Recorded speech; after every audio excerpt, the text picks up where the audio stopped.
técnicos, pero bueno, por suerte, Exactamente, sí, sí, sí. Sí, qué acá bueno, todo lo Con- resuelve la técnica.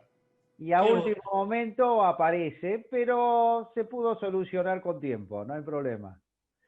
Bueno, Ingeniero estamos Vali, ¿qué todavía tal? con tiempo, pero ya nos está acompañando el apreciado Carlos Miller, el ingeniero Vali, Oscar Falcón, Marcelo Tabucci, la doctora Mariela Carlos. Borgarello, el doctor Gustavo Macías, nuestra apreciada Mirta Chincota. Bueno, y así poquito a poquito vamos entrando.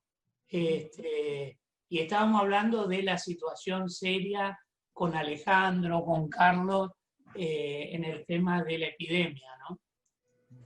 Sí, este es un Que, tema muy serio. que todo esto de la flexibilización, todo esto de, bueno, abramos lugares, evidentemente no ha sido ninguna solución, sino que agravó el problema, ¿no?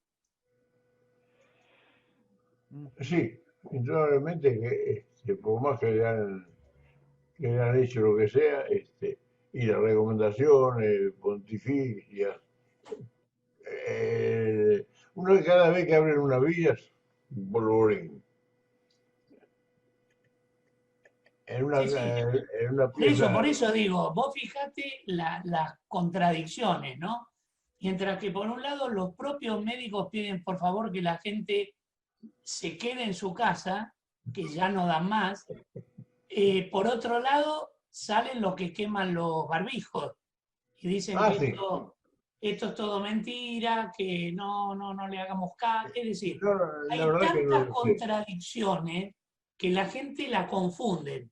Ahora, la gente no es tonta, la gente No, en la gran mayoría intenta cuidarse, pero evidentemente la problemática, si no se ponen duros a nivel gubernamental, esto va a tener, hola es Jorge, lo que buenas tardes. decía Bueno, Corting, ¿no? Sí, ya, Se está ya está cayendo con un nosotros. jumbo por Perdón, día. perdón, ¿me escuchan bien? Sí, Sí, sí, sí. perfecto. Yo quisiera ser un poco drástico con todo esto. Ha sido muy, pero muy claro usted, doctor González, muy claro, no esquivó ningún tema, muy claro, y además no rondó ninguna cuestión política, sino que dijo todos los hechos tal cual son, que es muy importante.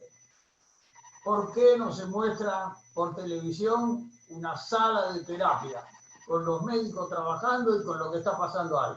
A ver si hay algún escarmiento. Es como usted ya que dijo de los accidentes de aviación, es lo mismo que mostrar qué es lo que pasa después de un accidente de aviación. Eso se Claro, hace. claro. Y a los 15 o 20 días hay problemas con la venta de pasajes. Entonces, Exacto. aquí lo ideal sería eso, mostrar qué es lo que pasa. Y los médicos no pueden, los pobres, mostrar qué es lo que está pasando ahí adentro. Simplemente están haciendo declamación de lo que está sucediendo. Pero nadie vio lo que pasa dentro de una sala de terapia hoy en día. Yo, desgraciadamente, sí lo vi. Entonces, eso es importante, que se muestre eso. No sé si pude hacer algún aporte. Gracias. Bueno, Oh, muchas gracias, ingeniero. gracias, ingeniero Vali. Gracias, Roberto, que está aquí, Ferrari, también de ASPRI, la Asociación Argentina de Seguridad Privada, que tengo el honor también de presidir. Bueno, Carlos está ya hace rato, tenemos a Jorge Neira también, con los cuales vamos a hablar acerca de estos temas tan importantes que tenemos hoy. Y habiendo pasado 5 minutos, sin ninguna duda vamos a esperar que sigan entrando las personas a la reunión. Y es importante reconocer la angustia y el dolor que se está viviendo en estos momentos. Hubo muchas pandemias, pero no como esta, donde estamos interconectados, donde factores socioculturales como también técnicos están. Es la primera con tantos factores técnicos, con tanta información y desinformación. Entonces son factores que de alguna manera eran de esperar, y esto lo hablábamos con el profesor Vicente Masáfero, uno de los especialistas en el mundo más reconocidos en salud pública, y que realmente es algo a tener en cuenta también. A veces la tecnología y demás trae cosas positivas y otras que no lo son. Pero el hombre en sí, la mujer en sí, tienen su necesidad de trabajo. Y nadie puede enfermar o morir por el hecho y en ocasión del trabajo. Por eso, en el próximo encuentro que vamos a tener, estaremos firmando el convenio marco con el Instituto Argentino de Seguridad. Qué bueno. Con el ingeniero Cutuli, y también ustedes ya van a recibir por email también la invitación, pero es el próximo martes, con el mismo ID, pero tienen que anotarse también. Van a haber autoridades de la Asociación Médica Argentina también, y eso que íbamos a firmar el 25 de marzo en la Asociación Médica Argentina, lo vamos a hacer vía online, ese acto, con esta firma tan importante. Y después lo haremos también con otras sociedades científicas también.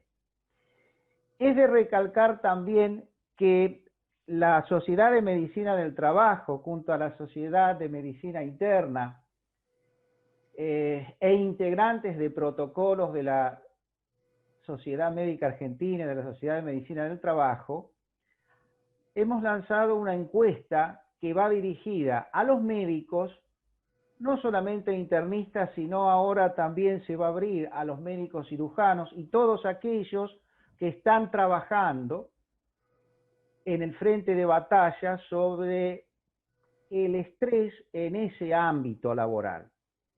Entonces, es algo muy, muy importante. Ustedes, si han recibido el email, ahí hay un link que ustedes pueden ver eso también. Tienen que leerlo detenidamente. Estos son indicaciones de ese email con algunas informaciones del boletín. Y después Ernesto nos va a decir también que en el mes de octubre, ¿no?, con la UOCRA va a haber una actividad muy importante donde ya también la Sociedad de Medicina del Trabajo y Salud Ocupacional va a auspiciar esto también. Entonces esto es muy importante que lo tengamos en cuenta.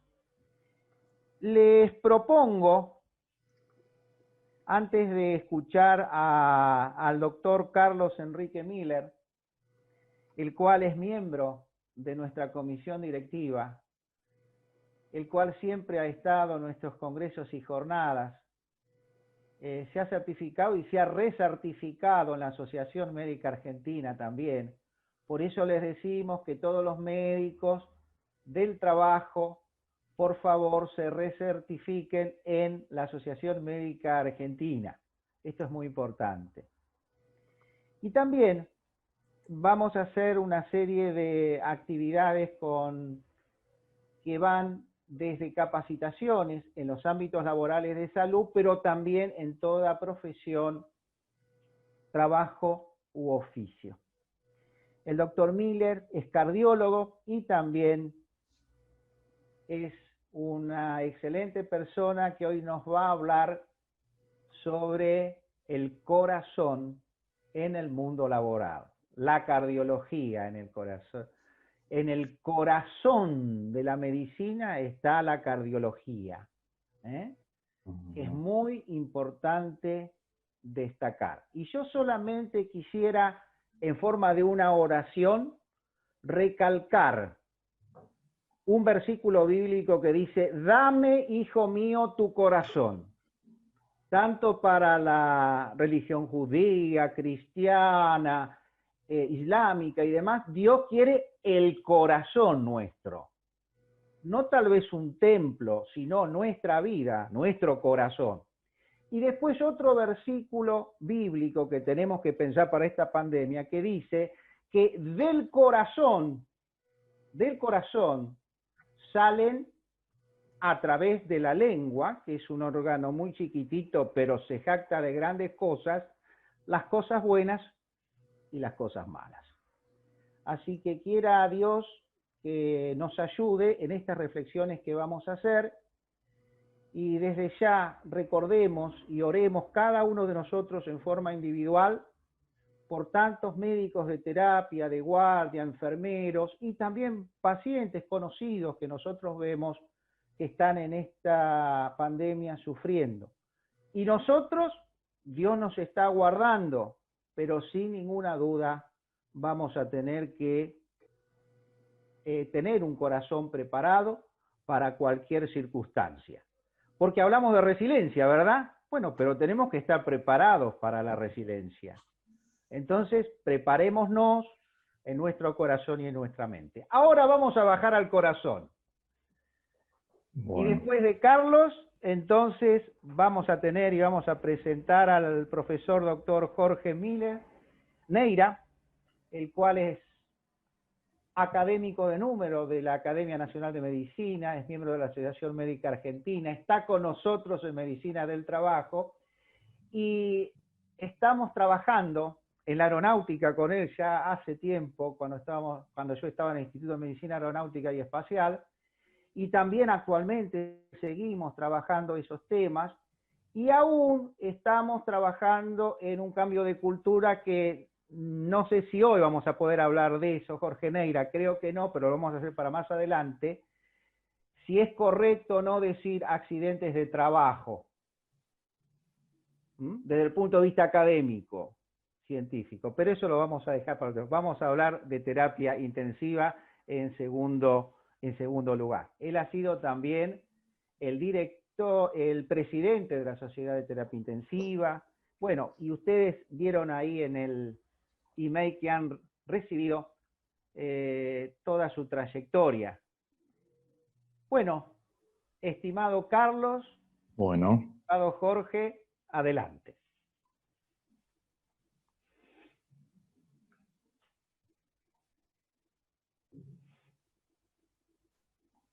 ¿Se ve bien?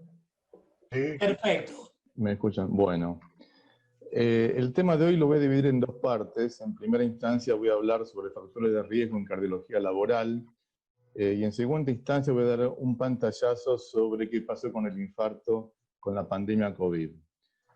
En cardiología laboral tenemos tres enfermedades prevalentes, que es la cardiopatía isquémica, la hipertensión arterial y la insuficiencia cardíaca. Cabe destacar que las enfermedades cardiovasculares y el infarto en especial no es contemplado como accidente de trabajo en la Ley de Riesgo de Trabajo 24.557 del año 96. Y en lo que es enfermedad profesional, muy pocos casos son reconocidos como tales, salvo en los trabajadores con nitroglicerina, con sulfuros de carbono.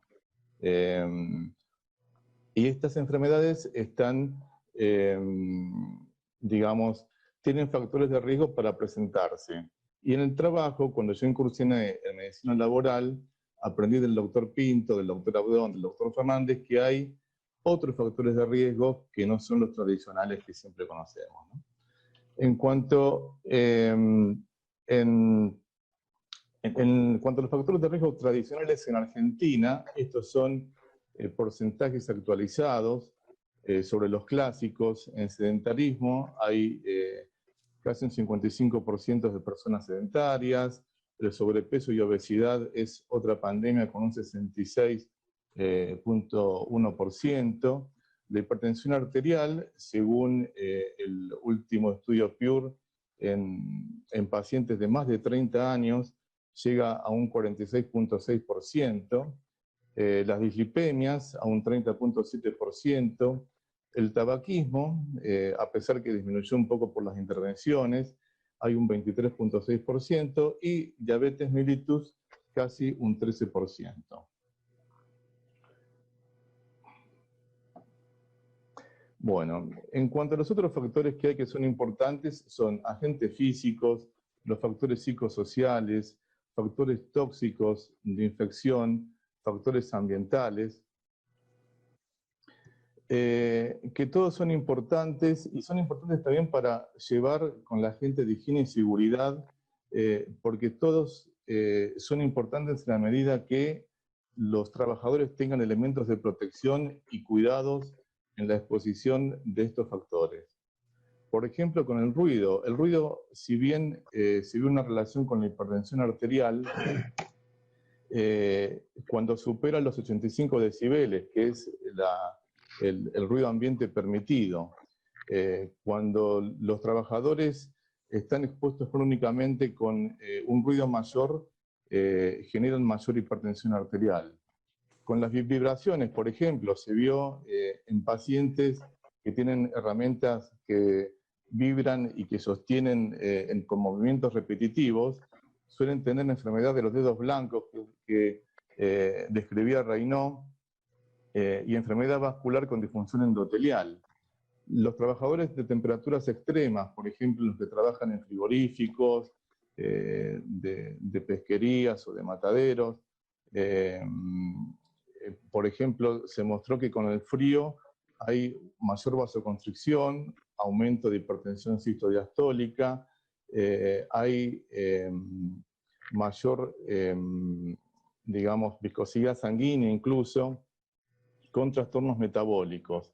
Y que eso conlleva también en trabajadores, por ejemplo, que están expuestos a frío y altitud, a un estrés cardíaco importante. Por ejemplo, en los mineros de los Andes, que ahí trabajan con menor presión parcial de oxígeno y que tienen un estrés cardíaco que lo pueden llevar a hacer miocardiopatías o infartos de miocardio. La polución ambiental es un factor de riesgo que cada vez es más comentada en los congresos desde hace pocos años. La exposición biológica y química en profesionales de la salud, sobre todo. Y en cuanto a los contaminantes en la polución ambiental, lo podemos definir en material particulado y material gaseoso. Estas partículas, como los gases, generan una reacción inflamatoria al entrar en los alvéolos y consecuentemente también producen una reacción inflamatoria en los vasos sanguíneos, con aumento de la coagulabilidad, con aumento de factores que provocan una disfunción endotelial y una respuesta inflamatoria que puede llevar al infarto en algunos casos. Las partículas finas miden 2,5 nanomicrones y las gruesas 10 nanomicrones. Los gases derivados de la combustión, de industrias de fósiles, de sulfuros, etc., también tienen su toxicidad a nivel vascular. Uno de cada 4 infartos en el mundo se pueden relacionar con la contaminación y la polución ambiental. Hay 2 millones de muertes por enfermedades cardiovasculares, por la respuesta inflamatoria que les comenté recién, con aumento del tono vascular y resistencia vascular. Hay daño isquémico por reperfusión y respuesta metabólica alterada. También como factores de riesgo se vio en los trabajadores nocturnos y por turnos que suelen tener más dilipemia, son más fumadores, en lo conductual se alimentan peor, y se vio que hay un porcentaje mayor de infartos. También los artículos mencionan que pueden tener más tendencia al cáncer de mama, cáncer de próstata y colorectal. Los trabajos múltiples, por supuesto, que combina con la jornada laboral excesiva. Se vio en un estudio londinense de 7.000 trabajadores en el año 2010 que los que trabajaban 3 horas más del horario normal de trabajo tenían un 60% más de posibilidades de tener un infarto de miocardio.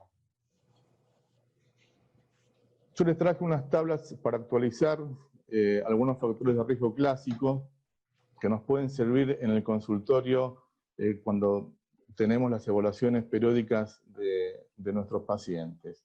Por ejemplo, esta tabla que combina los diferentes estadios de la presión arterial con los factores de riesgo para estratificar en riesgo promedio, bajo, moderado, alto y muy alto. Vemos que la presión normal, esta tabla está sacada de la Sociedad Argentina de Hipertensión Arterial, que consideran menos de 129,84 presión normal, la limítrofe 14,9, grado 1, 16, 160-100 y grado 2, más de 160-100. ¿Cómo tenemos que tomar la presión arterial al paciente que viene para control? Sabemos que los tensiómetros de mercurio ya del 2010 están prohibidos, los aneroides deben ser calibrados cada 3 a 6 meses, y los que están más reconocidos actualmente son los tensiómetros automáticos, con brazaletes adecuados. Hay que tener un brazalete normal, común, y uno para brazo ancho o para obesos. Las mediciones por duplicado, sin redondear, y el paciente tiene que estar bien sentado, apoyado en el respaldar, con los pies, con las piernas no cruzadas, apoyadas en el piso, que no hable, que no mastique, que no ría durante la medición, el brazo apoyado en la mesa, es la forma correcta de poder tomar la presión arterial en ambiente tranquilo y con tensiómetro validado. Acá le dejo una dirección donde están las marcas de los tensiómetros que están validados por la Sociedad Argentina de Hipertensión. Los criterios diagnósticos de diabetes en la actualidad se considera que una glucemia plasmática en ayunas igual o mayor a 126 miligramos por decilitro, se considera que el paciente es diabético con una hemoglobina glicosilada igual o mayor de 6,5%, y con el test de tolerancia a la glucosa cuando da más de 200 miligramos por decilitro.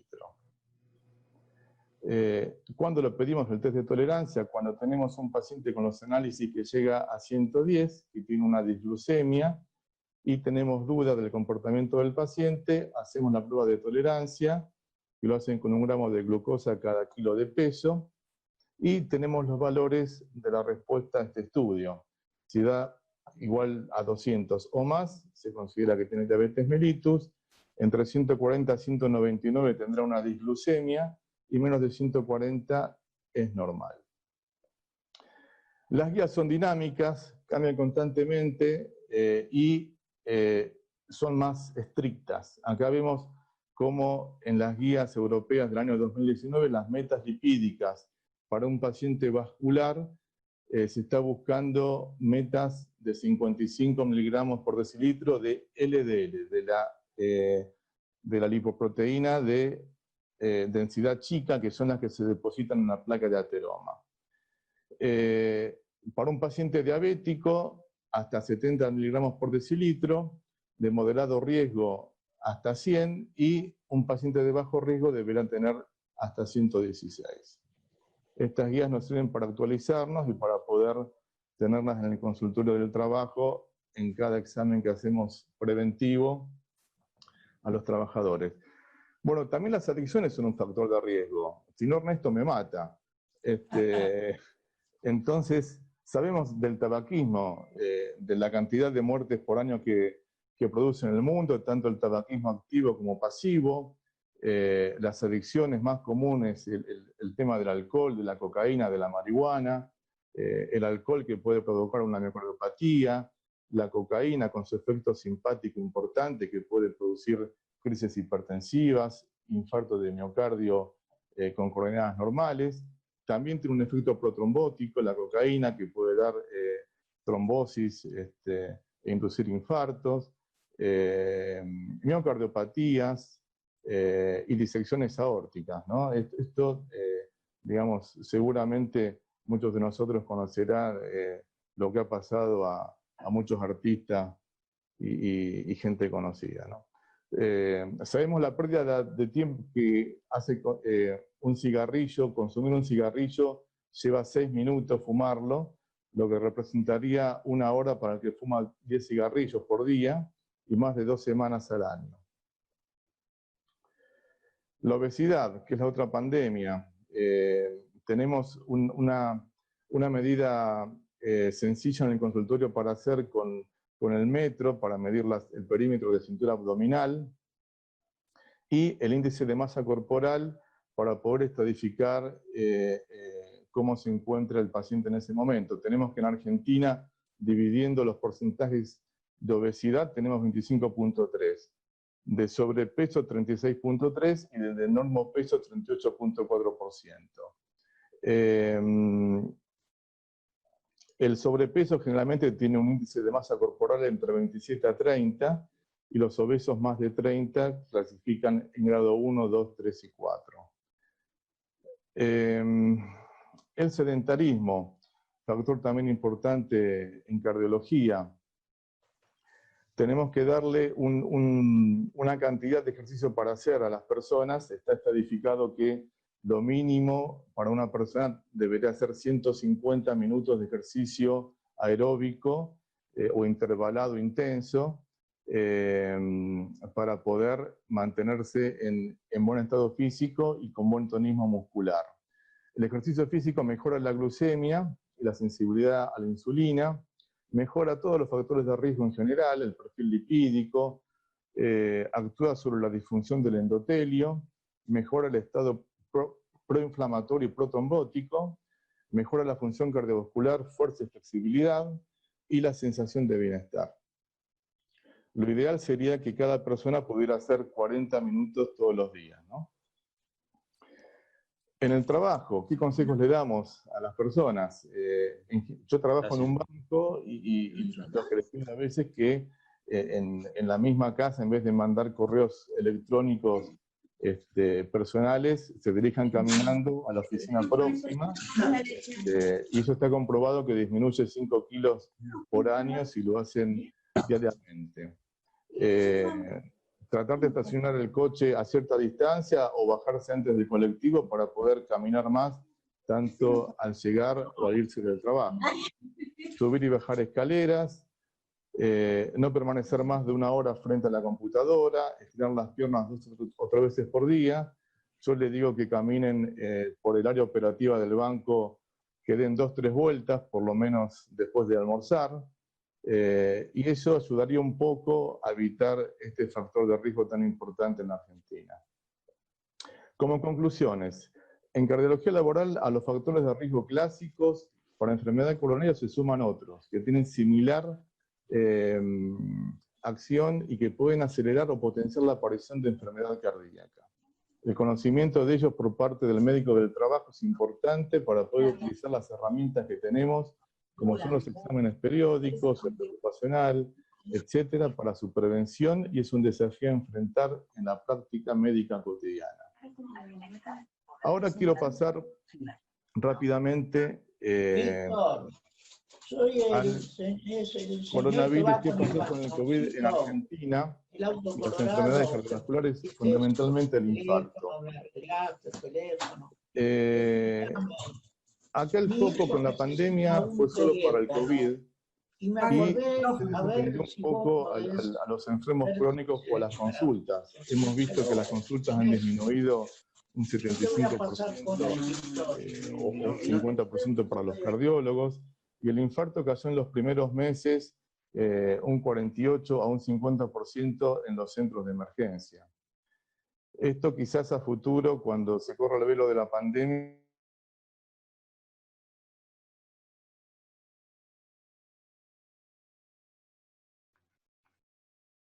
se cortó el audio.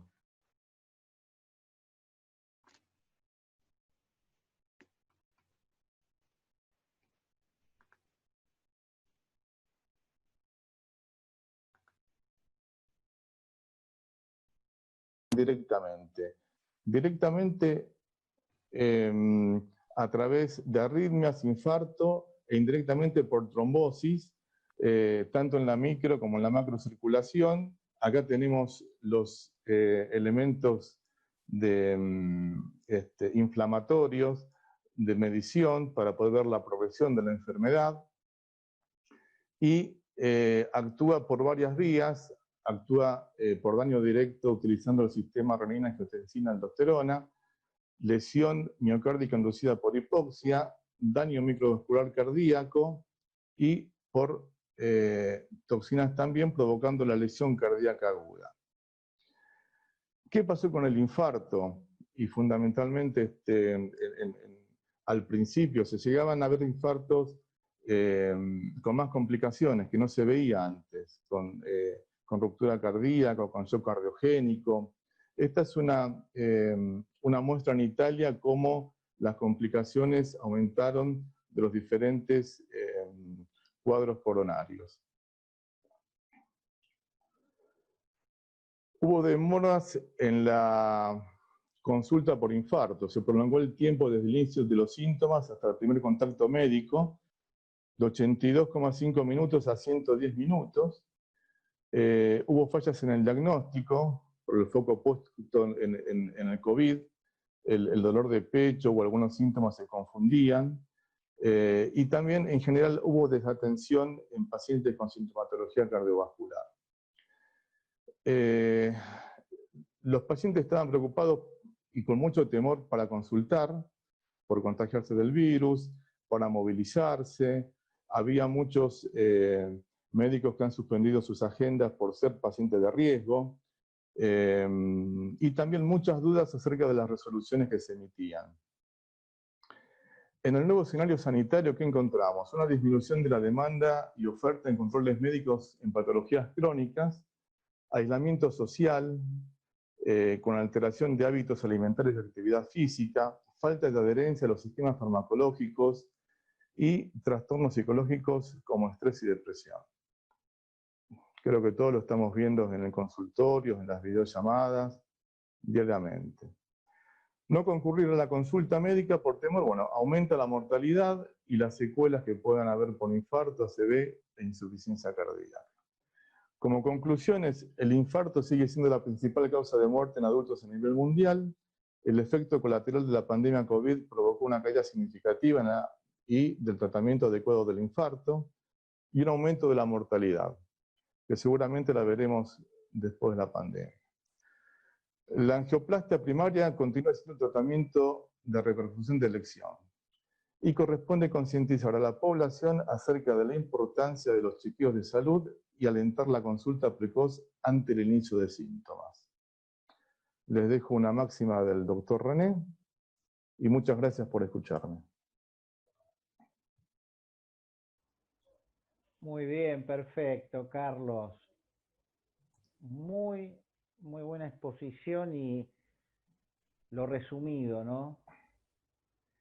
Excelente. Y muchas veces puede llegar a ser que haya interacciones relacionadas con las diferentes patologías. Y la patología cardiovascular ocupa el primer lugar, el cáncer y demás. Pero bueno, a veces estas afecciones al corazón llevan que hay que actuar en forma totalmente rápida. Entonces es por eso que vamos a hablar ahora, lo vamos a escuchar al doctor Neira, hablar sobre lo que sería la terapia intensiva. Y tenemos que recalcar que en medio nuestro, Ernesto y queridos integrantes de este hermoso grupo, se encuentra también el profesor Federico Marcó, de la Sociedad de Provincia de Buenos Aires de Medicina del Trabajo, que prontamente Querido profesor Federico Marcó, sí. A firmar también un convenio marco con ellos para trabajar en conjunto muy pronto. Y desde ya, todas las sociedades científicas están cordialmente invitadas a estas actividades y en forma totalmente gratuita, como la estamos haciendo hasta fin de año los días martes. Adelante, estimado Neira.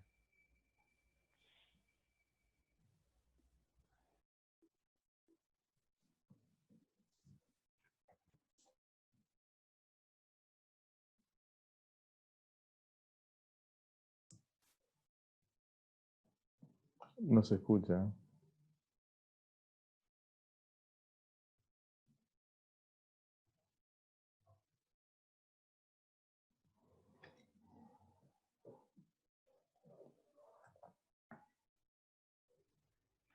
Estimado Neira, si podés, a ver, tenemos un problemita de audio, así puedes comenzar.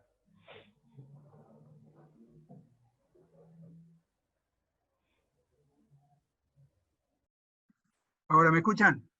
Ahora sí, sí. Bueno, quería comentarles justamente el agradecimiento. Gracias, Gabriel, por la invitación. La verdad que es un placer estar aquí y compartir con ustedes un poquito lo que es la situación de los cuidados intensivos. Digamos, pensar un poquito en términos del país. El país, como ustedes saben, tiene 45 millones de habitantes. Tiene una expectativa de vida de 70 y casi 74 años, con 80 años en las mujeres y 72 en los hombres. Y si ustedes ven abajo el Producto Interno Bruto, digamos, estas son las variaciones del Producto Interno Bruto en dólares. Esto es muy interesante tenerlo en cuenta porque, como ustedes van a ver ahora, la cuarentena se asocia no solo, digamos, al tema de la cantidad de casos, sino también al impacto que tiene en la economía y a la caída del Producto Bruto Interno. El tema de la Argentina es que aquí, digamos, en el área metropolitana de Buenos Aires existen la ciudad de Buenos Aires, que tiene 200 kilómetros cuadrados, el conurbano bonaerense, que tiene 3.680 kilómetros cuadrados, y esto es un tema porque si ustedes suman la población de la ciudad, que es de 3 millones en los últimos 50 años, prácticamente no ha cambiado epidemiológicamente la ciudad de Buenos Aires, y el conurbano bonaerense en este momento tiene 12 millones de habitantes, de que más de 15 millones de habitantes viven en el capital y conurbano, lo que significa un tercio de la población del país. Y esto tiene mucho que ver porque justamente aquí es donde el impacto de la pandemia comenzó, digamos, y en donde tuvo tanto desarrollo. Otro tema que nos complica, digamos, y que ustedes lo conocen tanto como yo, es que el país es un país segmentado y fragmentado, que tiene obras sociales nacionales, obras sociales provinciales, y tiene el PAMI. Si ustedes se fijan, obras sociales nacionales, obras sociales provinciales, el PAMI son 22 millones de personas, más o menos, porque son 15 las obras sociales nacionales, 15 millones, 7 las obras sociales provinciales, y 5 más o menos el PAMI, así que ahí tienen 24 millones para los 45 millones, más o menos es el 60%, un porcentaje se atiende por la medicina prepaga y casi un 30% no tiene cobertura. Y esto es un tema interesante porque me parece que en términos de la pospandemia uno tiene que replantearse esta situación. Nosotros tenemos un foro, que yo participo del foro de desarrollo de las ciencias, y ayer tuvimos una reunión sobre justamente niveles de atención, y una de las propuestas es empezar a trabajar con la seguridad social, las obras sociales provinciales, las obras sociales nacionales y el PAMI para implementar algunas medidas que tienen que ver con la reestructuración del sistema, que como ustedes saben es absolutamente necesario para evitar todos estos inconvenientes. ¿Cuántos son los datos de Latinoamérica? Digamos, ustedes ven que en términos de gasto en salud y en términos de capacidad hospitalaria, en capacidad hospitalaria nosotros estamos en cantidad de camas, no ahora, estamos en cantidad de camas de 50 por 10.000 habitantes, ya éramos los segundos en América, por debajo, digamos, por supuesto, de México para abajo, y en términos de inversión en salud estamos en el 4º lugar. Pero acá hay una cosa interesante a tener en cuenta, que es los datos de las unidades de cuidados intensivos. Como ustedes ven aquí, en general, había 220.910 camas, de las cuales camas generales, porque estas eran camas con generales más rehabilitación, camas generales eran 125.000, y había 8.000 camas de cuidados intensivos de adultos, y estas 8.000 camas pasaron a ser 11.405 en el término de la pandemia, o sea que el tema de la cuarentena fue bueno en ese sentido, y hay aproximadamente unas 2.000 unidades de cuidados intensivos pediátricos. Después se agregaron algunas unidades de cuidados intensivos, cuidados intermedios, que es lo que se llama, lo que se conoce como ICU Step Down, con lo cual la cantidad de camas que se incrementó por lo menos un 40% desde la base, lo cual es absolutamente importante en cuanto a la capacidad de internar pacientes. El problema es que cuando empezó la pandemia había 1.350 intensivistas, esto era más o menos un intensivista cada 7 camas, y estos intensivistas no se aumentaron porque no hay posibilidad de hacerlo. Cuando nosotros hablamos de intensivistas, hablamos de médicos, hablamos de enfermeros, hablamos de kinesiólogos, que son el equipo de salud de cuidados intensivos. Uno no entiende una unidad de cuidados intensivos manejado solamente por alguna de estas tres opciones, sino que son las tres juntas las que conforman el equipo de salud, además de otras especialidades, pero que tienen menos que ver con el tratamiento activo de los pacientes. Recuerden esto, que es que aumentaron 30, 40, 50% la cantidad de camas de cuidados intensivos intermedios, pero la cantidad de profesionales del equipo de salud se ha mantenido estable. Cuando hablemos en términos de oferta y de demanda, van a ver que esto tiene una importancia considerable. Si ustedes se fijan, las camas de la Ciudad de Buenos Aires también se incrementaron. Hoy hay aproximadamente 450 camas en el sector público, que ustedes conocen bien porque todo el tiempo cuando se habla de la ocupación de camas de cuidados intensivos se dice 260 de 450, que son las camas del sector público, y hay más o menos unas 600 camas del sector privado, y la provincia de Buenos Aires, que también incrementó su dotación y pasó a tener aproximadamente 3.706. De tal manera que el AMBA cuenta aproximadamente con 4.800 camas de cuidados intensivos. Otra cosa que se hizo que nos pareció sumamente importante para disminuir la carga, digamos, hacia los hospitales es crear estructuras intermedias para alojar pacientes leves y moderados, sobre todo leves, en distintos lugares. Algunos al principio se pensó que no se iban a utilizar y después de poquito se fueron llenando a medida que la pandemia aumentó. Recuerden que hoy, según las cifras de ahora, del Johns Hopkins, nosotros tenemos 488.007 casos y 10.179 fallecidos. Esto significa una letalidad de prácticamente 2,1, y esto es lo que, digamos, lo que está pasando ahora.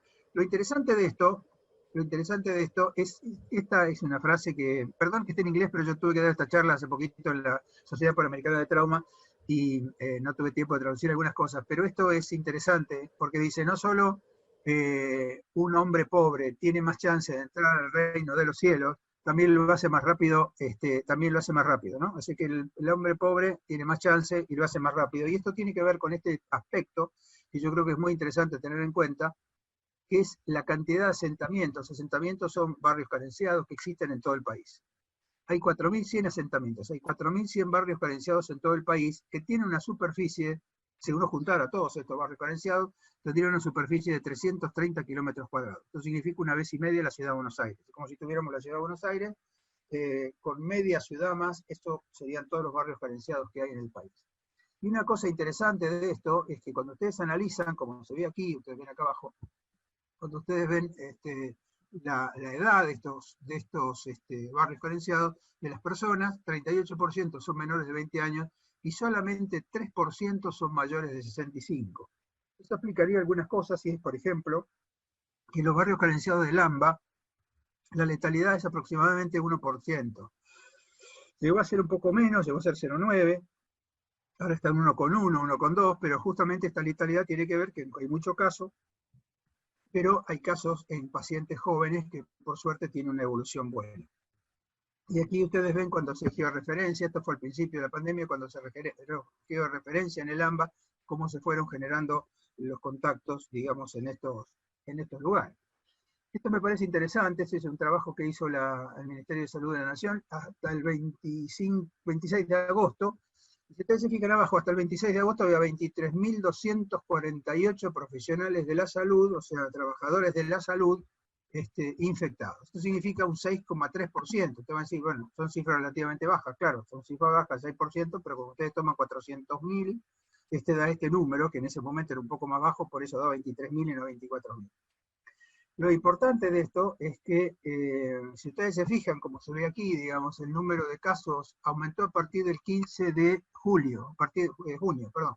El 15 de junio comenzaron a subir los casos, y aquí tienen ustedes cómo se fue desarrollando, y por suerte la cantidad de casos en los últimos tiempos ha bajado. Llegó a ser hasta del 13%, y como ustedes ven con claridad, ahora está en descenso, por suerte, y aquí se ve justamente la relación que hay entre los casos totales, las personas de trabajadores de salud del AMBA y las personas de trabajadores de salud de la Ciudad de Buenos Aires. Con respecto al tema de del género, hombre-mujer, el 65% de los casos confirmados de la salud son de sexo femenino. Interesante, porque después va a tener que ver también con alguna otra datos que tenemos con respecto a la Fundación Trauma, que es donde yo soy presidente y estamos trabajando en una propuesta que se la voy a mostrar un ratito. Pero es interesante porque la mujer tiene una exposición bastante importante, probablemente sea porque hay mayor cantidad de enfermería, y en este sentido me parece que es muy importante considerar la condición laboral de los profesionales. Casi todos los profesionales de la salud, casi todos los trabajadores de la salud, ya sean enfermeros, médicos, kinesiólogos y otras profesiones, tienen pluriempleo. Y como yo digo siempre, muchos profesionales de la salud están casados con profesionales de la salud, o algunos están casados, como me comentaban la vez pasada en una encuesta que hicieron, con profesionales de seguridad. Y ustedes fíjense el alto índice de contagio de los profesionales de seguridad, ¿no? Y esto tiene que ver con que cada vez que un profesional cambia de lugar, a veces cambian también las condiciones de seguridad en los lugares donde trabaja. O sea que no solamente tiene que ver con el bajo salario, con el pluriempleo, sino también con el aumento del riesgo y con el cansancio. Ustedes saben que últimamente hay muchísimas sociedades científicas que están enfatizando que los trabajadores de la salud están agotados. Y después vamos a ver por qué se agota el profesional de la salud en una situación de pandemia. Con respecto a las comorbilidades, fíjense que es importante tener en cuenta que la mayoría tenían comorbilidades. Hay poco personal infectado de más de 60 años, de más de 65 años, porque muchos de ellos, yo me incluyo, estamos fuera del circuito, pero de cualquier manera ustedes ven que la tasa es importante, pero lo triste de todo esto es que hay un total de 80 personas fallecidas. Había un total de 80 personas fallecidas, ustedes han comentado ahora un par de casos recientemente. Hay 80 personas fallecidas, de los cuales 50 son varones, 30 son mujeres. La letalidad por suerte es baja, es 0,34. Ustedes recuerden que la general del país es 2,1, de la ciudad es 2,4, 2,5, la de la provincia de Buenos Aires es un poco menos, 2,1, pero lo importante es que hay 80 personas que tienen nombre y apellido y que lamentablemente fallecieron como consecuencia de la infección.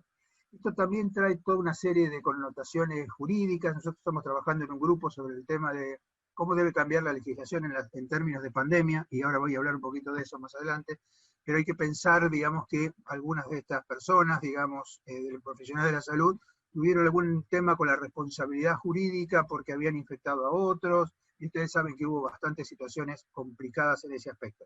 Y sobre todo otra cosa que tiene que ver con lo que ustedes trabajan, que es el tema de la condición laboral del médico, muchas veces precaria, que hace que a veces no tenga la posibilidad de seguir cobrando su sueldo porque está trabajando sin relación de dependencia o porque no cobra el subsidio que tiene que cobrar cuando se enferma.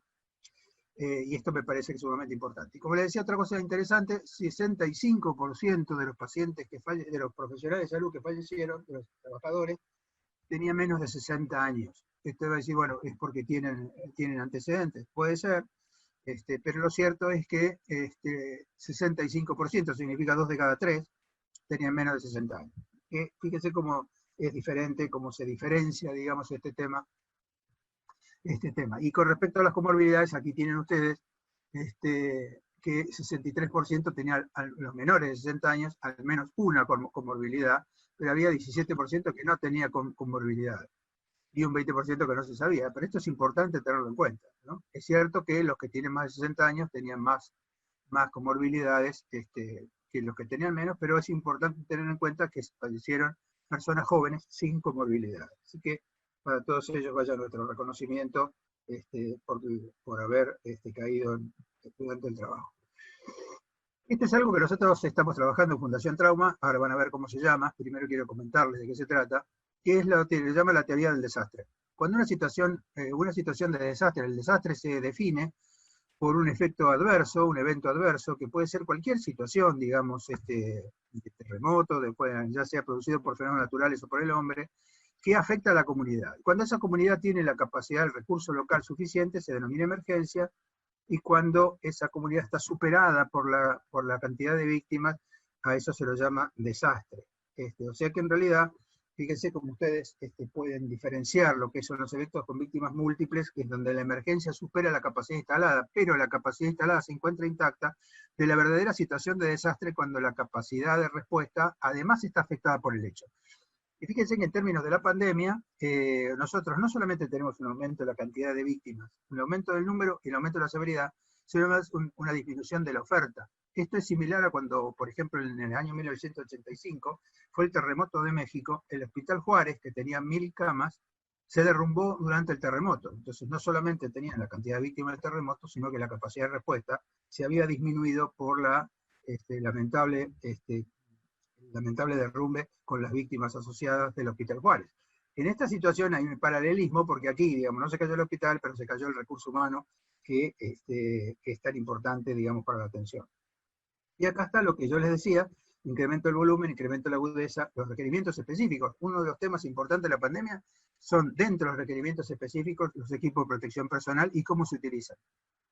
Nosotros insistimos mucho en el tema de la supervisión, de la colocación y de cómo se coloca y cómo se quita los equipos de protección personal, porque muchas veces en esa situación de colocarse y sacarse el equipo de protección personal se cometen errores, y ahí es donde comienza el riesgo, aumenta el riesgo de los profesionales. Por eso es tan importante, digamos, que todos los hospitales cuenten con estos algoritmos, con estos checklists supervisados. O sea que en realidad esto le asegura al trabajador que está haciendo las cosas bien y que no se está equivocando. Cuando digo esto, no solamente para el equipo de protección personal. Si ustedes ven los protocolos de cuando se hace una traqueotomía en un paciente, ustedes saben que el problema en los unidades de cuidados intensivos es la aerosolización del virus, y la aerosolización del virus tiene cosas que lo disminuyen, como por ejemplo equipos de presión negativa de aire, que muy pocas instituciones lo tienen, y las que lo tienen no lo tienen en todas las camas, por lo cual es un problema. Pero además disminuir todo lo que tiene que ver con la aerosolización, teniendo en cuenta que no haya apertura de la vía aérea en los pacientes. Así que los pacientes no se pueden nebulizar en condiciones normales, no se puede aspirar abriendo el circuito, en fin, hay toda una serie de cosas que también hay que tener en cuenta. Y esta disminución de los recursos, que tiene que ver con las dos cosas: con la disminución del recurso físico, es decir, que no haya equipo de protección personal, o que la reducción del recurso humano, que es el más importante. Estas son las 4E, digamos, las 4E que uno tiene que preparar para la sobretensión. Fíjense que todo esto tiene que ver con la gestión hospitalaria, no es solamente la gestión de cuidados intensivos, porque en situación de pandemia, el hospital tiene que transformarse en una gran unidad de cuidados intensivos e intermedios. Entonces, ¿cómo se le puede ofrecer a la estructura hospitalaria como está, transformarla en una gran unidad de cuidados intensivos e intermedios? Bueno, esto teniendo en cuenta el espacio. Esto significa que hay espacios para incrementar la atención de pacientes críticos. ¿Y cómo se hace? ¿Cómo se conforman estos equipos con la dotación que hay, y sobre todo en estas situaciones de disminución del recurso? ¿Cuál es el equipamiento que se va a necesitar? ¿Y cuál es la estructura del sistema que permite que esto funcione? En ese sentido, fíjense que hace muchos años yo participé de un curso americano, digamos, que se hizo sobre medicina de desastre. Ahí empezamos a hablar del tema de la unidad de cuidados intensivos, de hospital como unidad de cuidados intensivos. Y entonces uno puede, digamos, con un médico intensivista, si uno hace colaborar a 4 médicos no intensivistas, uno puede hacer que cada médico intensivista pueda ver 24 pacientes, cuando en condiciones normales ve 7. Y de la misma forma, la enfermería, digamos, una enfermería que ve habitualmente una enfermera por cada 2 camas, que es el número más lógico para una unidad de cuidados intensivos. Digamos, uno puede discutir si ese es el número óptimo, pero en realidad 2 es el más aceptado. Con 4 enfermeros no de cuidados intensivos, ustedes pueden atender hasta 8 pacientes. Y esta es la capacidad que tiene el hospital, la capacidad de gestión que el hospital tiene para poder modificar las cosas. Y acá hay algunas otras opciones, como un intensivista con 3 residentes, porque ustedes pueden decir que el residente está en formación, y la residencia es una formación supervisada, o sea que no pueden ser los residentes los que estén a cargo. Y después con lo mismo con los enfermeros de UTI con enfermeros no UTI. En fin, estas son combinaciones matemáticas que ustedes le permiten definir cuál va a ser la gestión hospitalaria para el incremento de la demanda.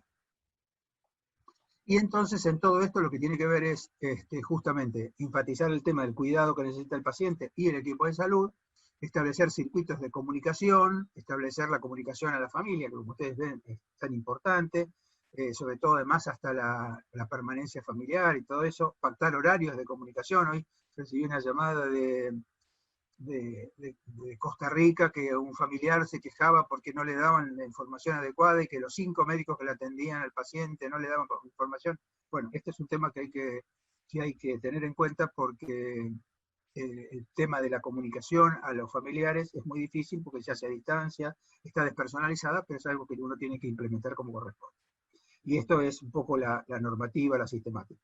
¿Qué hicimos para esto desde la Fundación? La Fundación Trauma es una fundación sin fines de lucro que comenzó a funcionar en el año 2010. Nosotros tenemos 16 hospitales en la provincia de Buenos Aires que trabajan con nosotros, o mejor dicho, que nosotros colaboramos con ellos en recabar datos de pacientes traumatizados. Tenemos 35.000 pacientes en la base de datos, y ahora se incorporaron 3 hospitales más de la Ciudad de Buenos Aires, que es 2 hospitales de adultos y un hospital pediátrico, y estamos trabajando justamente con ellos en red, y entonces pensamos que de qué manera se podía aliviar esta situación de sobrecarga de los cuidados intensivos, tanto médicos, enfermeros y kinesiólogos, y decidimos crear este curso que se llama PARES. PARES tiene que ver con preparación para el aumento de la respuesta del equipo de salud, y en realidad remite, digamos, algo más importante, que es que todos somos pares en la atención de los pacientes, y la idea es que uno de los temas más importantes de la pandemia es la solidaridad, y la solidaridad tiene que empezar justamente en el hospital, es decir, que todo el equipo de salud tiene que trabajar en conjunto para tratar de aliviar esta carga pesada que está trabajando. Planteamos entrenar gratuitamente, por supuesto, esto es un curso que se hace gratuito. Empezamos a entrenar 5.000 intensivistas, médicos, enfermeros y kinesiólogos. Tuvimos un aporte de las empresas privadas, más de 20 empresas privadas trabajaron en este sentido. La verdad que esto es digno de destacar porque estas empresas donaron aproximadamente al día de hoy 8.300 becas. Empezamos con 5.000, como dice ahí, pero hoy tenemos 8.300 becas, ha terminado el curso 4.800 personas, al día de ayer a la noche hay 2.900 que lo están haciendo, y esto se supone que son médicos, kinesiólogos y enfermeros no intensivistas para que colaboren con los médicos intensivistas. ¿Ustedes se acuerdan esa relación que había entre personal de intensivistas y no intensivistas? Y esta es la relación. Un tema muy importante que tiene este curso es que está avalado por la Asociación Intensiva y por la Academia Nacional de Medicina, o sea que todas estas personas que hicieron el curso, que ahora se los voy a mostrar, es un curso online de 6 horas, todos ellos pueden tener tutoriales donde están los intensivistas y parte de la fundación, parte del equipo de la fundación, que les pueden sacar todas las dudas que tengan y darles la información que necesitan. Es interesante porque este curso tiene difusión nacional. Hoy tenemos desde el norte hasta el sur, o sea, desde Jujuy hasta Tierra del Fuego, desde Mendoza hasta la Ciudad de Buenos Aires, y lo interesante es que también los tutoriales, los docentes de los tutoriales están distribuidos en todo el país, así que el otro día fue muy, muy interesante porque alguno de los muchachos de Chaco había tenido un tutorial con uno de Tierra del Fuego y así sucesivamente, y la verdad que es sumamente interesante. La adherencia es fuerte. Un tema interesante de este curso es que 65% de los que hacen el curso 60% son enfermeras, casi 40% son médicos, kinesiólogos pocos, porque esa es la relación que hay, pero es destacar el tema de enfermería, y el 65% son mujeres. O sea que también es destacar el tema de que la mujer enfermera, digamos, tiene una vocación de servicio tan grande que se ha volcado, digamos, a esta idea. Pero esta idea no es para la gente sola, digamos, esta idea se hizo a través de las instituciones de salud, comunicamos con todos los ministerios de salud de todo el país, y lo que hicimos fue hacerles entender que en realidad son programas que el hospital tiene que adoptar para mejorar la gestión. Así como se hace el curso se puede hacer en cualquier soporte, se puede hacer desde el celular, la notebook, la computadora personal o la computadora de escritorio, y con esto se puede hacer este training, que como yo les digo, dura 6 horas. Claro, usted me va a decir, 6 horas si uno tiene tiempo. Ahora que están cansados y todo eso, lo hacen una semana, 10 días, y así lo hacen con tranquilidad, pero son 4 módulos. El primer módulo es cómo se protegen los equipos de protección personal, como ven ahí en la pantalla. El segundo módulo es cuidados críticos de adultos. El tercer módulo es cuidado crítico pediátrico. Y el cuarto módulo es esto que les he explicado más o menos de cómo responder en situaciones de múltiples víctimas. Así que justamente me parece que el objetivo era el objetivo era preparar al personal.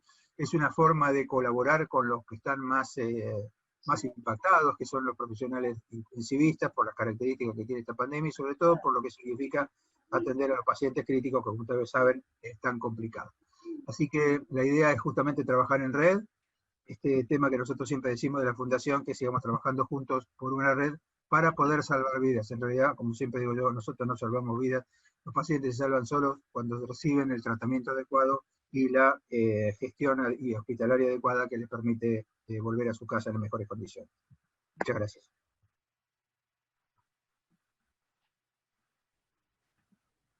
Muchísimas gracias al doctor Neira, realmente igual que al doctor Miller, realmente espectacular, espectacular. Hay tantas preguntas, ¿no? Tantas preguntas sobre lo que uno escuchó. Antes de hacerlas yo quería destacar nuevamente, como dijo mi apreciado doctor Gabriel Fernández, la presencia del doctor Federico Marcó, un grande de la medicina laboral, y también la presencia de la doctora Matilde Israel. Y también están presentes Gisela Perchel, José Alessandroni, Mirta Cacase, la doctora Liliana Sechelli y el doctor Víctor Ocampo, entre otros. Yo quería preguntar, si Gabriel me permite, tanto al doctor Neira como al doctor Miller. En el caso del doctor Neira, este esfuerzo enorme que hacen en el tema de, me quedó muy fuerte esto de trabajar juntos para ayudar, ¿no? Para estar mejor. Esta fundación que hace al menos, no sé, no entendí si era del 2010 o hace 10 años que viene trabajando. Ah, el 2010. Sí, realmente tiene la trascendencia que tiene, porque realmente es para digamos, ser premiada, ser en un momento tan duro, como lo explicó también el doctor Neira, el tema de lo que es la tragedia, ¿no? La pandemia como una tragedia, si realmente debería ser premiada por la acción, ¿no? En plena pandemia, brindar Correcto. toda la apoyatura al personal, yo digo con mucho respeto, ¿no? Que está en la trinchera, ¿no? Realmente yo creo que debe ser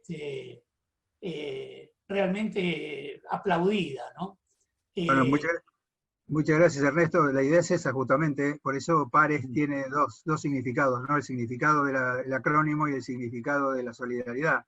Y a mí me parece que nosotros hicimos el curso realmente rápido, el equipo de trabajo de fundación, que son todos gente joven, se puso el curso al hombro, y realmente es un lujo, digamos, el trabajo que hicimos, Claro que sí. el trabajo que hicieron ellos, porque en realidad hicimos el curso en 2 meses. Cuando pensamos en hacer algo, hicimos el curso, y cuando presentamos este curso a las entidades privadas que querían hacer alguna cosa, digamos, con el sector público, las sociedades privadas, las entidades privadas lo entendieron rápidamente, y rápidamente conseguimos las primeras 2.000 becas, que lo hizo una entidad de seguro, y después se fueron empezando a sumar, y cada vez más, y hoy ya tenemos 8.000, casi 8.500 becas, porque la idea es seguir hasta tanto la gente nos siga pidiendo.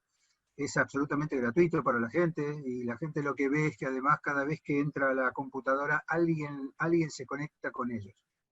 Y eso tiene que ver también con el equipo. Nuestro equipo ha hecho un seguimiento de cada una de las personas. Es un seguimiento casi personalizado. Usted piense que son 8.000 personas, no es fácil. Y nos parece que esta es la salida. Vieron que ahora en la pandemia se dice, esto vino para quedarse. Nosotros tuvimos una reunión hace poco con algunos que habían terminado el curso para saber qué pensaban, y entonces empezaron a pedir más cosas, empezaron a pedir otras capacitaciones de este tipo, pero sobre todo otras capacitaciones supervisadas, no capacitaciones hechas, hacelo vos, sino hagámoslo juntos. Y yo creo que esta es la salida, digamos. Ahora tenemos otras propuestas, pero bueno, ahora por supuesto el tema más importante es la pandemia. Pero a mí me parece que también esto remite al cansancio, porque digamos, si nosotros tenemos que entender que el equipo de salud es el equipo del hospital, y que el equipo del hospital tiene que incorporarse, tiene que entender que esta es la mejor forma de superar esta pandemia con el menor costo posible, ¿no? Que no es menor, pero que uno lo tiene que minimizar a través de estas actividades. Claro. Y lo fantástico, en este caso para destacar del doctor Neira, que rápidamente un equipo, en medio de, porque cuando pasan estas cosas, uno no sabe a dónde atajar, ¿no? Los penales, de dónde vienen. Se puso y se puso a trabajar para ayudar a otros. Esto tiene un valor enorme. Eso es fantástico. Y por otro lado, le quería preguntar al doctor Miller en este tema que tiene que ver con el aumento, como dijo, de lo cardíaco en medio de la pandemia. Esta visión que tiene el doctor Neira de cómo ayudar, ¿no? Es decir, yo creo que acá, quizás a través de la Sociedad de Medicina del Trabajo, de la Asociación Médica Argentina, el doctor Miller podría brindar un curso realmente importante para aquellas, como lo dijo tan bien, tan claro, y lo dijo también muy bien el doctor Neira. Jorge decía, bueno, ahora la pandemia, ¿no? Pero hay varias pandemias dentro de la pandemia. Este tema de lo cardíaco es un tema que ha venido y también viene para quedarse. Y cómo aumentaron los tiempos en la requisitoria, es decir, de 80 minutos a 110 minutos, o sea, es serio. Bueno, qué importante para el ámbito del mundo laboral, que no está en un hospital o no está en una clínica, pero también ataja penales, que realmente escuche fuertemente al doctor Neira y al doctor Miller en temas clarísimos, serios, y que el ámbito o el mundo laboral deben tener muy en cuenta, ¿no? Así que yo realmente lo felicito tanto al doctor Jorge Neira, brillante, como al doctor Carlos Miller, que hoy a muchos nos focalizó en un tema realmente importantísimo y que a veces dejamos de lado casualmente por el tema de la pandemia, ¿no? Así que muy agradecidos, y felicitaciones a los dos. Vos sabés, Ernesto, adelante, Carlos. Adelante. Pero no tiene el micrófono puesto. Abrí el micrófono, Carlos Miller. ¿Me escuchan ahí? Sí. Ahora sí, ahora sí. Sí. Yo creo, Ernesto, coincido con lo que decís, ¿no? Que todos tenemos responsabilidad de alguna manera de poder transmitir todas estas necesidades y de informar a la gente, ¿no? Yo quería preguntarle a Jorge, felicitarlo por todo lo que nos mostró, realmente una charla interesantísima. Te quería preguntar que en las provincias uno ve que también están desbordadas las terapias intensivas, que hace falta gente. No sé si de alguna autoridad a tu fundación les ha pedido terapistas o enfermeros para llevar a las provincias, como uno ve que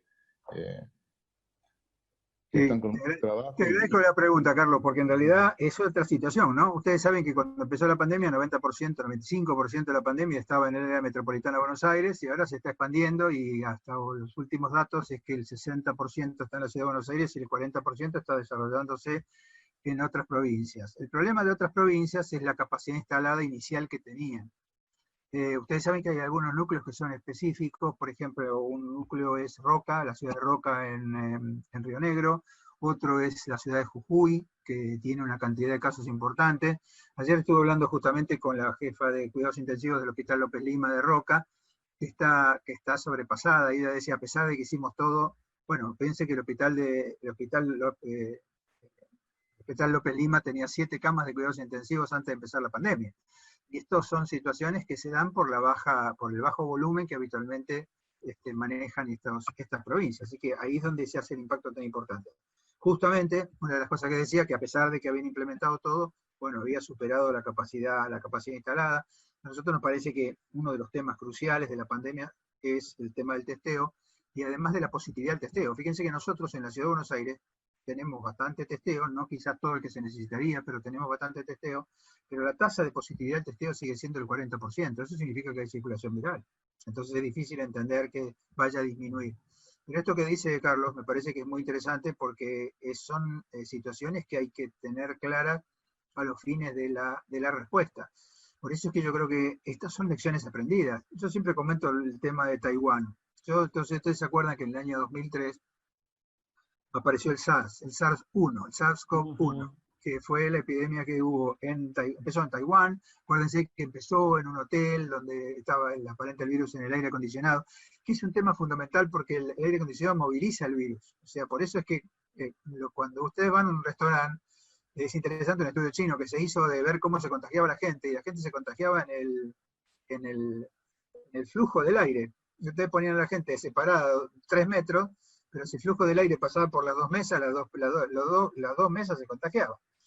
Y bueno, esto fue una explosión, digamos, en 2 lugares. Hubo una explosión en Taiwán y en parte del sudeste de Asia, y la otra fue en Toronto. Pero empezó en Taiwán, siguió en Toronto hubo algunos fallecidos del equipo de salud, y de pronto se frenó. ¿Por qué se frenó? No lo sabemos, a diferencia de que siguió su circuito, digamos, siguió su circuito. Pero Taiwán aprendió y dijo, no me van a agarrar más desprevenido. Y Taiwán, a mí me hace acordar Taiwán con cierta diferencia, porque el conurbano de Taiwán es China continental. Hay mucha gente en Taiwán que trabaja en China continental, o que de China continental que trabaja en Taiwán y que se mueven, y tienen un circuito, un flujo muy grande de pacientes. ¿Qué hicieron ellos? En el año 2003, después de la epidemia, hicieron un centro de control de enfermedades, casi como una especie de CDC, con un sistema de respuesta muy importante.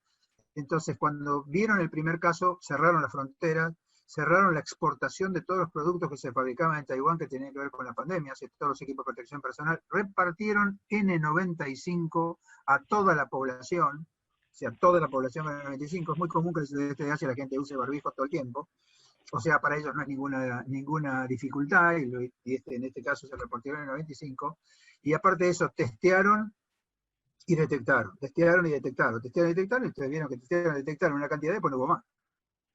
Y esto me parece que es un concepto interesante. Hay un síndrome a los que hacemos medicina de desastre, un síndrome que se llama el síndrome de Cassandra. Cassandra, como ustedes saben, era la hija de Príamo y de Cubas, que parece que se había enamorado a Apolo de ella, y Apolo quería avanzar y ella no lo quiso dejar, y entonces le dio el don de la profecía, pero como estaba enojado, le dijo, pero no te voy a dar, voy a hacer que nadie te crea lo que decís. Y a nosotros nos pasa muchas veces cuando venimos y decimos que hay que hacer estas cosas, que en estas situaciones de pandemia, por ahí la gente dice, sí, se va a terminar la situación de pandemia, y se fueron con Cassandra y terminó toda la historia. Pero me parece que esta es una cosa que hay que repensar. Y esto que vos decís, Carlos, el tema de estas diferencias, digamos, que tienen que ver con la fragmentación y la segmentación, hay que trabajarlas, digamos, hay que trabajarlas y la única solución que nosotros vemos ahora es esta. Esta es la de trabajar en equipo. Claro, vos sabés, Jorge tiene una vasta experiencia, Neira, en lo que es la emergentología y la catástrofe.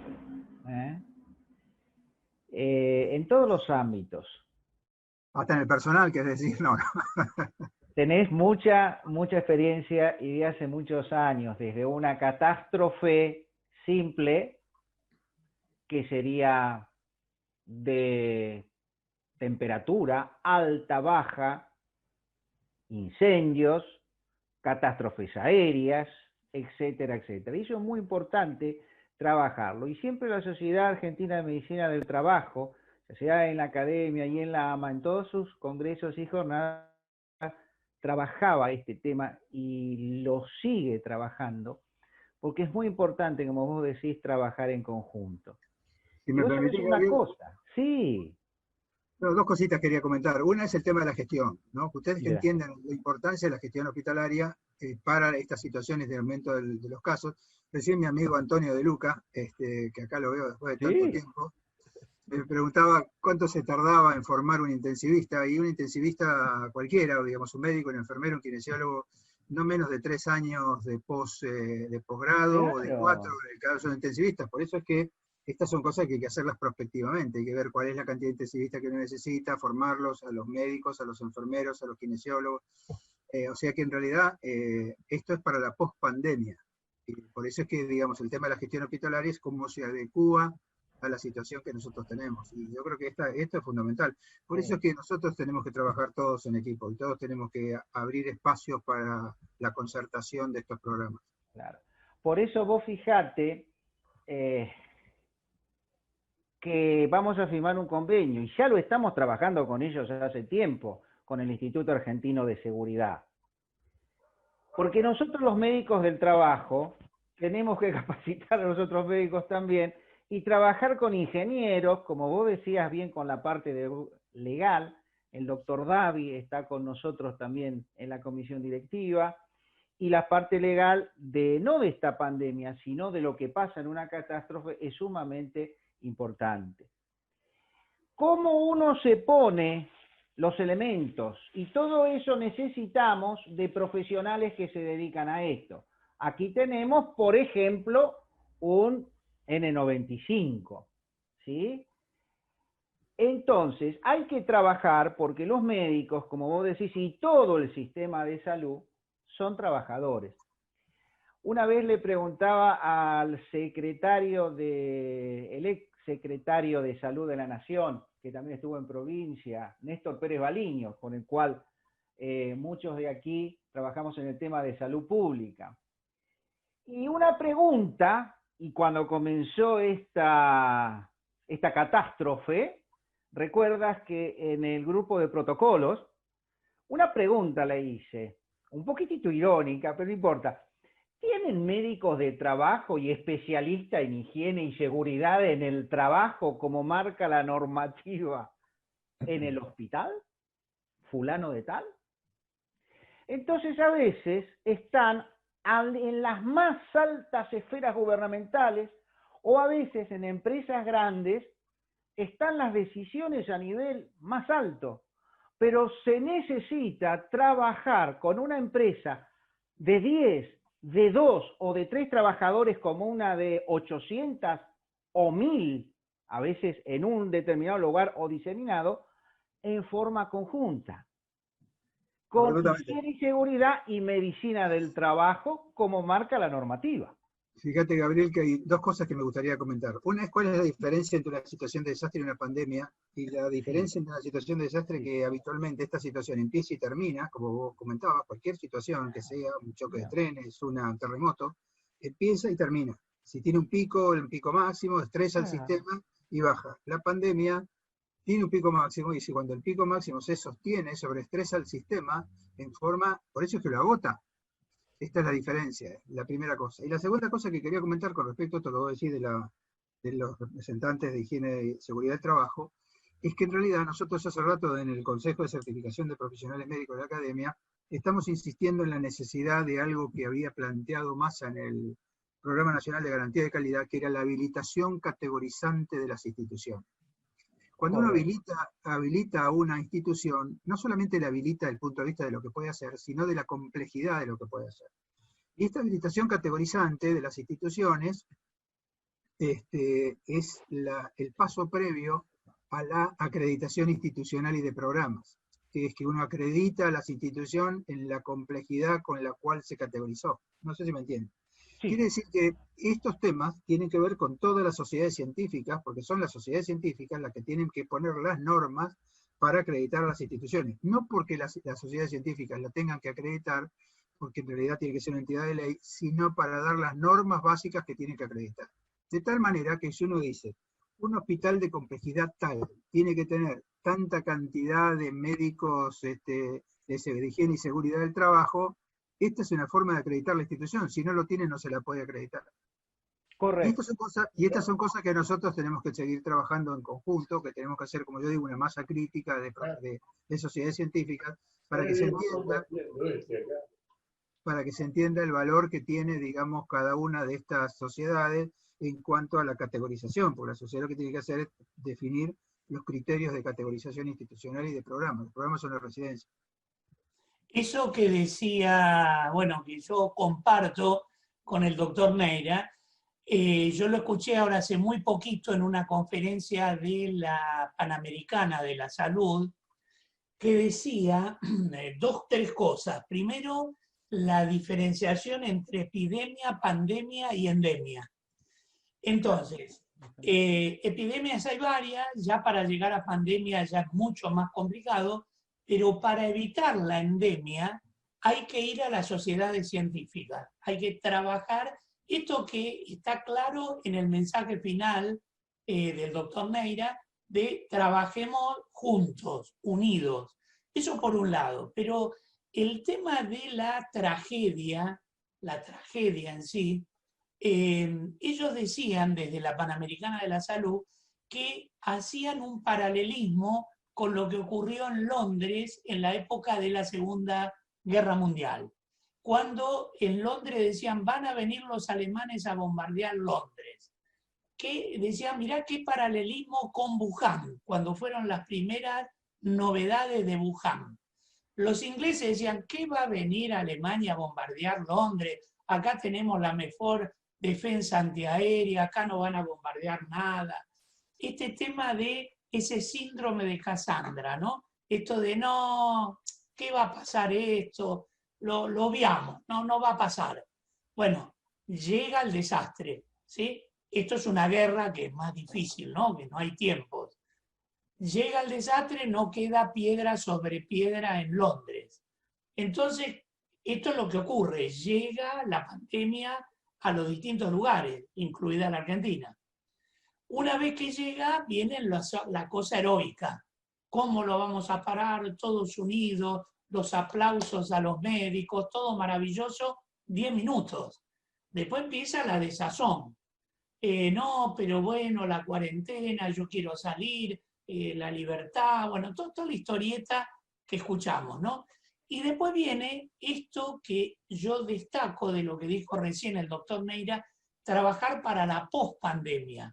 Claro. Y en Inglaterra, en ese momento, en Londres, decía la Organización Panamericana de la Salud, que la idea es que una vez que llegó la catástrofe, llegó la tragedia, hay que pensar entre 24 y 60 meses para la reconstrucción, ¿sí? La pospandemia. Es decir, Londres se volvió a poner de pie entre 24 y 60 meses.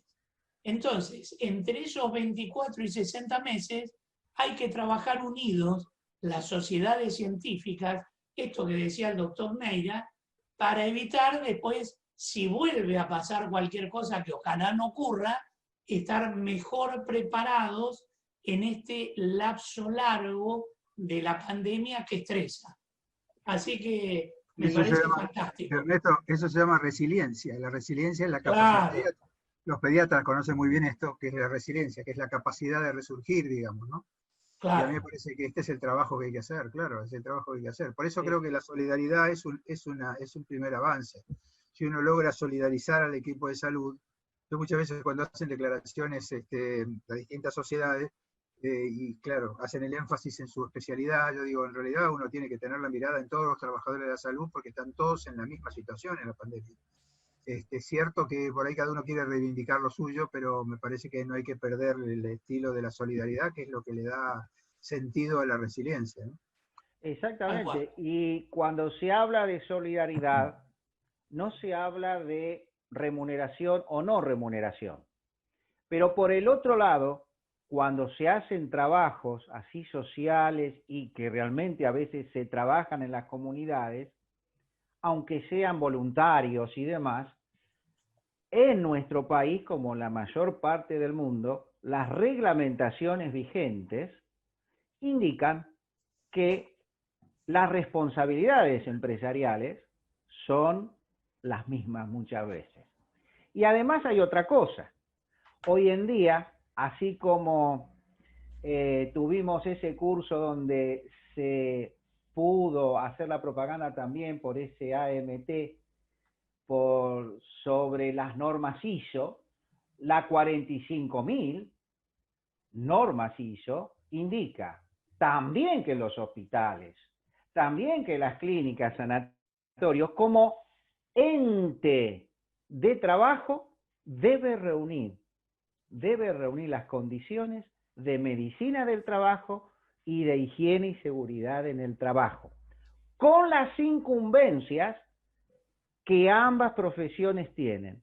Entonces tenemos que trabajar esto, y desde ya, Jorge, que tu fundación también, la fundación que tú estás dirigiendo de esta manera y con tanto esfuerzo, también vamos a seguir promocionándola en la Sociedad de Medicina del Trabajo, porque las empresas necesitan esto cuando hay que gestionar las catástrofes. Las aseguradoras de riesgo de trabajo también lo necesitan.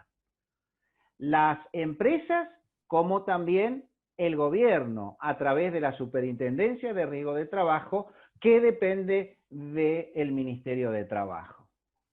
Tal cual, tal cual. Y una cosa, Gabriel, tanto como... Los gremios, me había olvidado, los gremios tienen un papel muy importante en la capacitación. Tal cual. Entonces, de este curso y de todos los cursos que vamos a ir realizando, con estos profesores también, que junto al doctor Jaritos del Hospital de Clínicas y de la Sociedad de Medicina del Trabajo también, vamos a ir, y estábamos coordinándose de hace tiempo, pero bueno, todos ustedes también son parte de esta difusión y de poder presentar nuevas propuestas, ideas nuevas en toda esta capacitación. Bueno, para el mundo del trabajo, mi apreciado Gabriel, tanto el doctor Jorge Neira con su excelente fundación, como el doctor Carlos Miller, vos fíjate que para el ámbito laboral el tema de catástrofes, tragedias, solo es emergentología y sin embargo hay para mucho más y para capacitarse antes. Y con el tema de la parte de lo cardio, ya la empresa con sacar un papelito que dice empresa cardioprotegida parecería que ya cumplió con y se necesita la capacitación sistemática permanente, tener un Carlos Miller que haga una acción sistemática en el mundo laboral, ¿no? Así que la verdad, hoy diría un profesor mío, yo siempre digo que soy un pollo que me salió alguna pluma por estar al lado de grandes gallos, ¿no? Uno aprende y tiene que recordar siempre a sus grandes maestros. Y entre esos grandes maestros, hoy tenemos dos más, a Jorge Neira y a Carlos Miller. Pero hoy ese gran maestro mío, uno de los grandes, diría, dice, me voy con el bolsillo lleno, aprendí un poco más. Y hoy yo agradezco a Jorge Neira y a Carlos Miller que nos han enseñado un poco más para, como dice Jorge Neira, trabajar en la resiliencia. ¿Sí? Es fundamental. Y vos sabés que quisiera solamente para cerrar destacar la presencia, ya como dijimos, del profesor Federico Marcó, que tanto hizo y hace, junto con el doctor Santoro, con el cual es el presidente de la Sociedad de Provincia de Buenos Aires de Medicina del Trabajo, pero también está entre nosotros el doctor Alberto Galli, de APAMIA, que es muy, muy importante, y con él vamos también a trabajar y vamos a tener un espacio aquí también en este curso, como vos decías bien, Ernesto, de entrevistas con grandes profesionales que aportan a la medicina del trabajo. Tal cual. Bueno, el doctor Federico Marcó, mi querido Fico, y Fico para muchos, mi querido Fico, que ha sido maestro de maestros, él fue presidente, creo que 2 o 3 veces consecutivas de la querida Sociedad de Medicina del Trabajo de la provincia de Buenos Aires. Y además ha sido un grande de la medicina laboral en empresas de energía eléctrica durante muchísimos años. Él también debería en su momento ilustrarnos sobre temas específicos, así que ya lo vamos a hinchar también. No se va a salvar el querido Fico. Así que... Y vos sabés que Federico siempre ha trabajado en esto de medicina del trabajo y en relación con las empresas. Tal es así que en la empresa donde estoy, junto con el profesor doctor José Mario Abdón, en conjunto, y con él siempre ha estado en todos los congresos, y aparte hablando, dando ideas, a pesar de ser dos sociedades hermanas, tenemos que trabajar en ese conjunto también, en conjunto con todas las otras sociedades. Y también va a haber un hermoso congreso que a fin de año ellos van a tener y nosotros nos vamos a unir también. Y difundirlo. Un gran congreso la primera semana de diciembre. ¿Qué les parece si dejamos las palabras finales a Federico Marcó? Y después cerramos o abrimos, como diga Alejandro Stern, y culminamos esta... Me encantaría. Federico, por favor. Bueno, muchas gracias a todos. Me siento muy halagado como médico del trabajo de haber estado presente en esta reunión, haber escuchado a dos eminencias, al doctor Carlos Miller y al doctor Jorge Neira, con el que estamos en permanente reuniones a través de la certificación que tiene la Federación Argentina de Medicina del Trabajo y que la proporciona también la Sociedad de Medicina del Trabajo en la provincia de Buenos Aires. El médico del trabajo tiene una importante función en esto que está pasando. Yo soy asesor de un sindicato, del Sindicato de Luz y Fuerza de Capital desde el año 1992. Estamos viendo la cantidad de trabajadores que se han infectado, que a su vez el peligro que existe con los que han trabajado con él. Y estamos en este momento observando, efectuando la posibilidad de que haya menos contagios y aislarlos.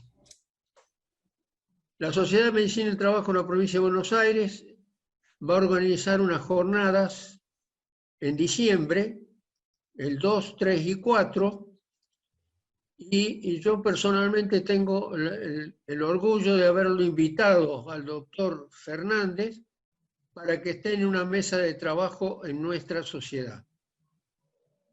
Está de esa manera uniéndose las dos sociedades y son importantes dentro de la medicina del trabajo.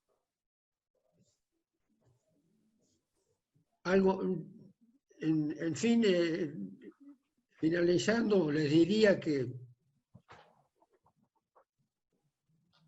he aprendido mucho con lo que escuché hoy. Lo voy a llevar a la sociedad para que también vean la posibilidad de invitarlo al doctor Miller y al doctor Neira y invitarlo a todos ustedes. Muchísimas gracias. Gran abrazo, Fico. Un gran abrazo y también todos los de la sociedad invitados a nuestras actividades también y mutuamente juntos poder seguir este camino de la medicina del trabajo y la salud ocupacional. Muy bien, Esther. Tú dices. Muy bien. Gracias a todos por estar y bueno, están siempre invitados todos los martes hasta fin de octubre para poder participar de estos encuentros que son muy interesantes. Muchas gracias entonces y hasta la próxima. Gracias. Muchas gracias a todos. Gracias, doctor Miller, gracias, doctor Neira. Muchas gracias. Un abrazo a todos. Gracias por la invitación. Gracias. La semana que viene. Lo último. En un rato, un par de horas, va a estar disponible en nuestra página esto que acaban de ver, con lo cual pueden compartirlo. Yo presidente se ocupa de repartir eso porque tiene la dirección de correo de todos ustedes y va a ser agradable si visitan eso, inclusive lo comparten con otros. Claro. La realidad es que más gente sepa de estas experiencias que ustedes han brindado. Gracias, doctor Miller. Un abrazo grande, Jorge. Muchas gracias. Muchas gracias, Alejandro. Hasta todo el momento. Gracias a todos. Buenas noches. Hasta luego. Recuerden de inscribirse y mandar su email sí o sí cada martes, porque de esa manera reciben también el boletín con todas estas informaciones y estos videos también, poco a poco.